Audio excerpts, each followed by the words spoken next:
اور اگر عید کے قریب جیسے اب جو روزے ہیں نا، اس میں اگر آپ بیمار ہو گئے تو عید بھی خراب ہو سکتی ہے. تو اس لیے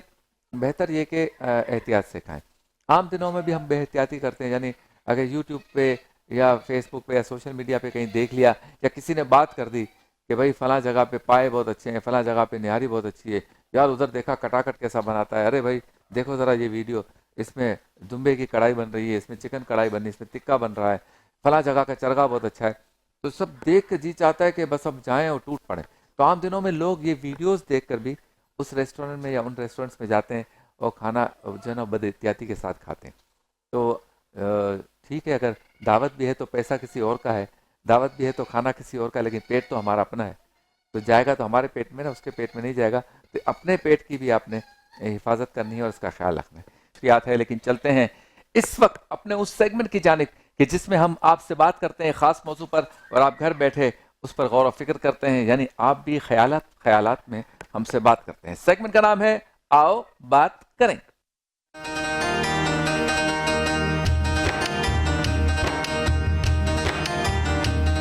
اے رحمت رمضان، اے رحمت رمضان. اچھا جی، تکبر کے نقصانات آج ہمارا موضوع ہے، اور اس موضوع کو رکھنے کا مقصد یہ ہے کہ اپنے اطراف میں جب ہم دیکھتے ہیں تو بہت سے لوگ ایسے نظر آتے ہیں. کچھ لوگ تو ایسے ہیں کہ جن میں کچھ نہیں ہوتا لیکن تکبر ہوتا ہے. کچھ لوگ ایسے ہیں جن کو اللہ تعالیٰ نے مال دیا ہے تو تکبر ہے، کسی کو حسن دیا ہے تو تکبر ہے، کسی کا خاندان اچھا ہے تو تکبر ہے، کسی کے پاس گاڑی اچھی ہے تو تکبر ہے، اور کسی کے پاس بولنے کا فن ہے تو تکبر ہے، کوئی پولیٹیشین ہے تو تکبر ہے، طاقت ہے تو تکبر ہے. تکبر معاشرے میں بہت نظر آ رہا ہے، اور یہ بات پہلے صرف مردوں میں تھی، اب خواتین میں بھی ہے، پھر اب بچوں اور نوجوانوں میں بھی آ گئی کہ باپ امیر ہے تو تکبر ہے. تکبر کے انداز آپ کے چہرے پر، آپ کی آنکھوں سے، آپ کے رویے سے، آپ کی طنزیہ مسکراہٹ سے، آپ کے شانوں کو چوڑا کرنے سے اور آپ کے الفاظ سے پتہ چلتا ہے. تکبر ہمارے ہاں بہت سی بیماریوں کو جنم دیتی ہے. تکبر ایک مقابلہ جو ہے وہ کریٹ کرتی ہے. تکبر حسد کا عنصر بھی کریٹ کرتی ہے، پھر حسد غیبت کے عنصر کو بھی پیدا کرتی ہے، یعنی کافی چیزیں اس میں آ جاتی ہیں. پھر تکبر دوستیوں کو ختم کرتی ہے، تکبر رشتہ داروں میں رشتہ داریوں کو ختم کرتی ہے، رکھنا ڈالتی ہے، رکاوٹ ڈالتی ہے، پریشانیاں ڈالتی ہے، نیند حرام کرتی ہے. لہٰذا تکبر ایک بہت ہی خراب عادت ہے. سرکار دو عالم صلی اللہ علیہ وسلم نے بھی، اور اللہ تعالیٰ کے پاک کلام کی آیات اور اللہ تعالیٰ کے فرامین میں بھی ہمیں مفاہیم کے ذریعے یہ پتہ چلتا ہے کہ تکبر کو نہ رب نے پسند کیا، نہ رب کے محبوب نے پسند کیا. آگے چل کے صحابہ کرام، اولیاء کرام نے بھی اسے ناپسندیدہ قرار دیا. جو لوگ اپنی طبیعت میں فقیری رکھتے ہیں، اپنی طبیعت میں عاجزی رکھتے ہیں، انکساری رکھتے ہیں، مال ہونے کے باوجود، طاقت ہونے کے باوجود، حسن اور اچھا خاندان ہونے کے باوجود، گاڑی اچھی ہو اور کسی کی محتاجی نہ ہو، اسٹیٹس اچھا ہو، طاقت ہو، سرکاری یا غیر سرکاری عہدہ بہت طاقتور ہو لیکن نہیں رکھتے. وہ اپنی ذات میں فقیری رکھتے ہیں، قلندری رکھتے ہیں، درویشی رکھتے ہیں، سب کو ساتھ لے کے چلتے ہیں، مدد بھی کرتے ہیں، مسکراتے ہیں، اچھے طریقے سے مسافہ کرتے ہیں. جن میں تکبر ہوتا ہے عموماً وہ مسافہ بھی نہیں کرتے. جن میں تکبر ہوتا ہے وہ صحیح طریقے سے ہاتھ بھی نہیں ملاتے بلکہ یوں ہاتھ ملاتے ہلکا سے. اسی طرح سے بعض میں تو تکبر ہوتا ہے تو صرف السلام علیکم کر کے بیٹھ جاتے ہیں. تو یہ انداز جو آپ کا ہے متکبرانہ، یہ معاشرے میں بہت سی خرابیاں پیدا کرتا ہے. انسان کو چاہیے کہ جو کچھ اسے رب نے دیا ہے وہ یہ سمجھ لے کہ یہ رب کی دی ہوئی امانت ہے، رب واپس بھی لے لے گا، رب کو واپس لوٹانی بھی ہے اس کے بندوں کی خدمت کے ذریعے، دین کا کام کر کے. اور رب تعالیٰ نے اگر کوئی اسٹیٹس دیا ہے، کوئی مقام دیا ہے تو اس کا شکر بجا لائے، اس کا شکر ادا کرے اور کہے کہ اللہ تیرا لاکھ لاکھ شکر ہے، تو نے مجھے کسی کا محتاج نہیں کیا، مجھے یہ عزت عطا کی، اے اللہ اسی طرح عزت والا رکھنا، ذلت سے بچانا. لیکن عموماً ایسا نہیں ہوتا. عموماً ایسا ہوتا ہے کہ جن کے پاس طاقت ہوتی ہے، شہرت ہوتی ہے، دولت ہوتی ہے، وہ اللہ کا شکر ادا کرنا، اس کی عبادت کرنا بھول جاتے ہیں. عمرے پہ جائیں گے تو شوقیہ جائیں گے، مزارات پہ جائیں گے تو شوقیہ جائیں گے، اور زیارات کے لیے جائیں گے مولا علی کے ہی روزے پر، یا کربلا، یا غوث پاک کے روزے پر، یا اہل بیت اطہار کے روزے پر، یا اللہ کے ولیوں کے روزوں پر، تو وہ بھی بتانے کے لیے جائیں گے.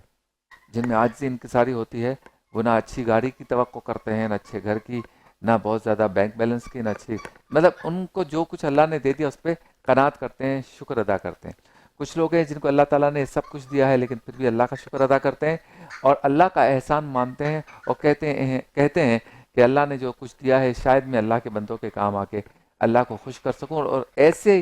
لوگوں کو یا ایسی سوچ رکھنے والوں کو اللہ اور بھی دیتا ہے۔ آج 2025 میں ہم اس دور میں جی رہے ہیں کہ جس میں ہمیں سوشل میڈیا پہ نظر آتا ہے فلاں کا گھر دیکھیں 1 ارب کا، سوشل میڈیا پہ آتا ہے۔ آئیے آج ہمیں بتائیں کہ اس کے پاس کتنی دولت ہے، آئیے اس کے بارے میں بتائیں یہ اداکار کتنا کماتی ہے، یہ اداکارہ کتنا کماتی ہے، آئیے ہم آج کو بتائیں کہ یہ گلوکار جو ہے اس کے پاس کتنے پیسے ہیں، ایک کانسرٹ کے یہ کتنے لیتا ہے، فلاں عالم فلاں نعت خواں اس کا رہن سہن ایسا ہے۔ یہ جو چیزیں ہم دیکھ رہے ہیں کچھ پولیٹیشینز کی، کچھ طاقتور لوگوں کی، کچھ بزنس مینوں کی، تو ان کے حالات زندگی دیکھ کر بھی ہمیں پتہ چلتا ہے کہ بھائی اللہ نے ان کو بہت دیا ہے، پھر ان سے ملنا مشکل، ان سے بات کرنا مشکل، وہ فون نہیں اٹھاتے، 6 موبائل فون ہیں، سب الگ الگ سیکٹریز کے پاس ہیں، ان سے ملاقات کرنی ہے تو 3 جگہوں سے ہو کے جانا پڑتا ہے، اور لیٹ ہو گئے تو تکبر ہے، چلے جائیں بھائی یہاں سے، پبلک میں آئیں گے تو ہلکا سا ہاتھ ہلا دیں گے۔ تو میں یہ سمجھتا ہوں کہ ان ساری چیزوں کو جو ہم ٹیکنالوجی کے ذریعے دیکھ رہے ہیں، سوشل میڈیا کے ذریعے دیکھ رہے ہیں، انسان کو ہر حال میں اللہ کا شکر ادا کرنا چاہیے۔ دیکھیے ہمیں کل جیسے ایک مہمان نے ہمارے بتایا کہ جن کو منہ کا کینسر ہوتا ہے ان کے منہ میں سے پیپ آتا ہے، اللہ کا شکر نہیں ادا کرنا چاہیے، اس نے ہمیں بہترین منہ عطا فرمایا، بہترین چہرہ عطا فرمایا، ہمیں کوئی بیماری نہیں ہے۔ جن کے پاس ٹانگیں نہیں ہیں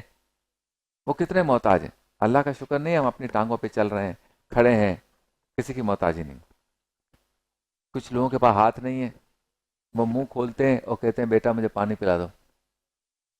کھانا کھلا دو، وہ کہے جائے بابا میں کھلا کھلا کے تھک گیا، یا جس کو آپ نے نوکر رکھا وہ کہتا ہے بھائی تھک گیا، آپ کا پیٹ نہیں بھرا لیکن اس کے تھکنے پہ آپ کو منہ بند کرنا پڑے گا، اچھا چلو ٹھیک ہے۔ اللہ کا شکر نہیں ہاتھ دیے، آنکھیں دیے، کان دیے، پورا جسم دیا ہے، اب ہم نے کمانا ہے، ہم نے کام کرنا ہے، تو غرور و تکبر کس بات کا؟ اگر آج لاکھوں کروڑوں اربوں روپے خربوں روپے جائیدادیں سب ہیں آپ کے پاس، ایکسیڈنٹ ہوا معذور ہو گئے تو دنیا کی کوئی طاقت کوئی پیسہ آپ کو اگر ٹھیک نہ کر سکا تو، اور ایسا میں نے تو دیکھا ہے اپنی زندگی میں لوگوں کے ساتھ، آپ بھی دیکھنا چاہیں تو ذرا غور کریں، ایسے لوگوں کے قصے سنیں تو پتہ چلے گا کہ تکبر کتنی بری چیز ہے۔ اللہ تعالیٰ سے پناہ مانگتے ہیں، اور جن لوگوں میں تکبر ہے میری اس بات کے ذریعے، اس پروگرام کے ذریعے یقیناً وہ اس بات کو سمجھ رہے ہوں گے، چونکہ میں بھی سیکھنے سمجھنے کے مراحل سے گزرتا ہوں کہ تکبر نہیں کرنا، عاجزی اختیار کرنی ہے، اللہ نے جو کچھ دیا اس پر شکر ادا کرنا ہے، لوگوں کی مدد کرنی ہے، اللہ کے دین پہ خرچ کرنا ہے، جو کچھ اللہ دیتا ہے اس پہ خوش رہیں، جہاں